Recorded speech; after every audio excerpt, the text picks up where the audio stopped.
Hi, thanks for joining me. Yeah, I've a little bit of an Ibanez theme going on again. So yeah, today we're looking at this one. This is an RG370DX.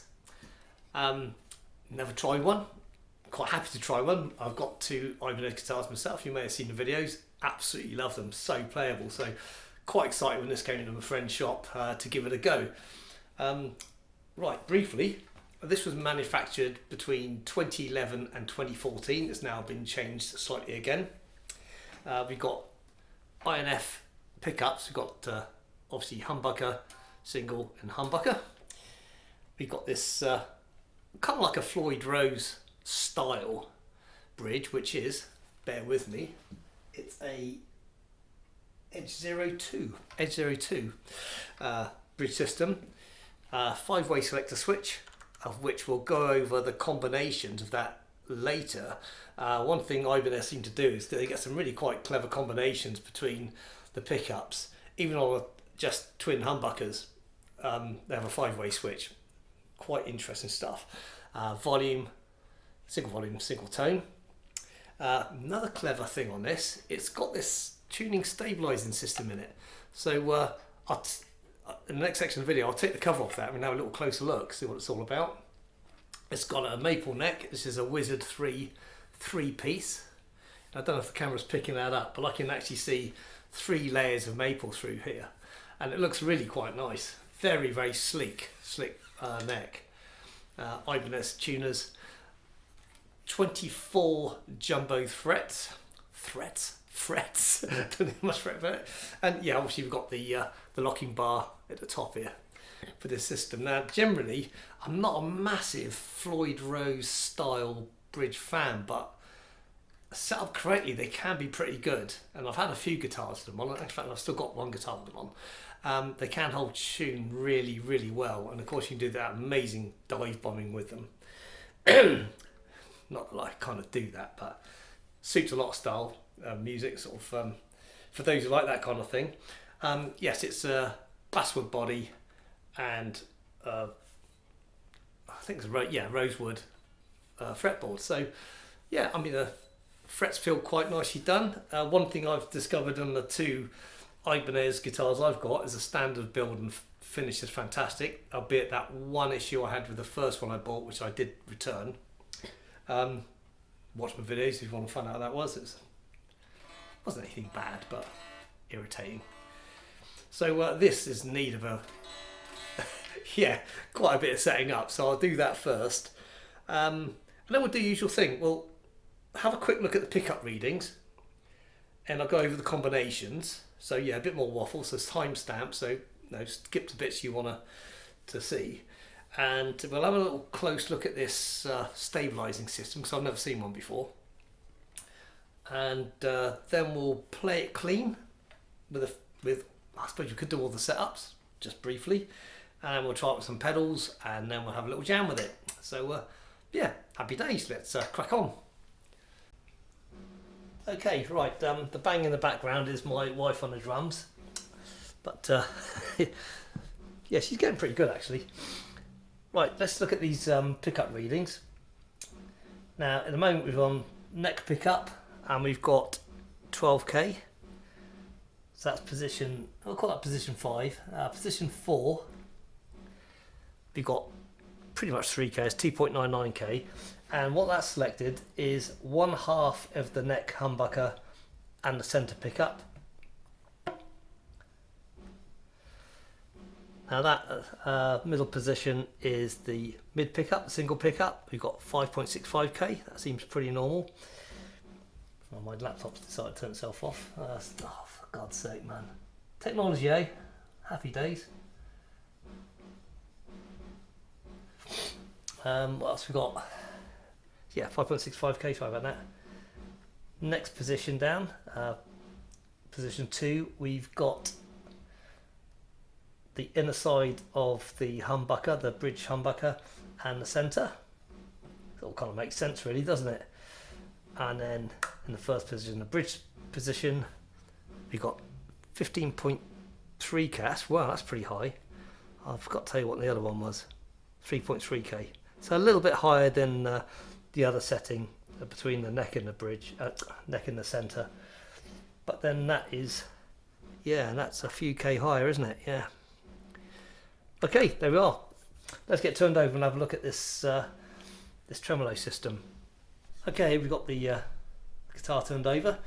I've taken the covers off. We've got a shielded cover over the electronics, and that looks quite neat in there actually. Quite nicely done. I see now what this balance system is. Normally you've got 2 to 3 springs coming up to a plate, mounted off a plate here, and they're held in by 2 large screws into the body, and you can increase or decrease the tension of those springs by slackening the screws. So what this system does, it just replicates those screws. So that's actually quite nice, because when you're setting these up, I do use those screws to tension or pre-tension the springs a little bit, and it just makes them easier to set up, because they can be a fiddle. I've kind of got my own way of doing them now, and I'm normally fairly quick with them and consistent, but yeah, I like this idea. That's pretty good. Okay, let's get it plugged in and do some clean tones.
Ibanez does it again. Yet another really good guitar.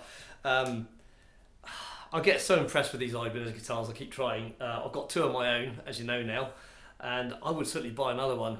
This R series feels very different to my other two. Ibanez quality through and through, very playable neck. If you play fast or you play metal, I would say almost certainly. Great pickups as well. The middle pickup, single one, I felt sounded a bit weak, but in all fairness, these strings are absolutely bollocks on this guitar.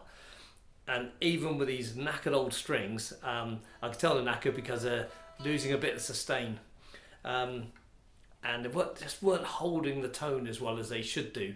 That's not a problem with the guitar. These are old strings. You can tell they're old, they feel old, they look old. But that side, it still held tune really well with this bridge. Really nice bridge setup. And quite easy to set up. Very different than normal guitars. You have to put a bit more effort into getting the setup right.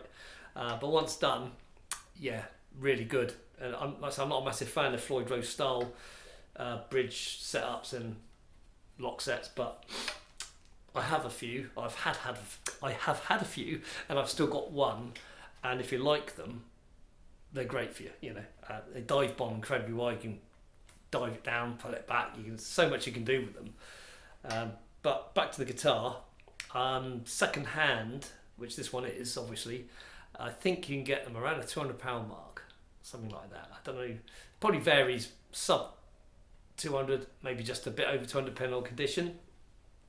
But yeah, probably a good all-rounder actually. I don't think it has to be just for sort of metalheads. I think the clean tones on it came through pretty well, and I'd love to give this guitar a real deep clean and a full setup with really good quality new strings, and I bet it'd be a whole new beast. But anyway, I hope some of that came across okay. Like I say, I can't always do these guitars justice. I can only play what I can play. We're on our own journey, so to speak. And I'm not a metal player by a long way. Let's say barely a player sometimes. I play for fun. That's what we do, isn't it? But yeah, make your own mind up. I would say go try one. Fantastic. Really happy with this. Anyway, I'm starting to waffle again. So anyway, more coming up. Some amp vids and some more guitars. One quite interesting guitar I've never heard of before. So please stay tuned for that. So there we are. Anyway, thanks very much for watching, and we'll catch up again soon. Bye now.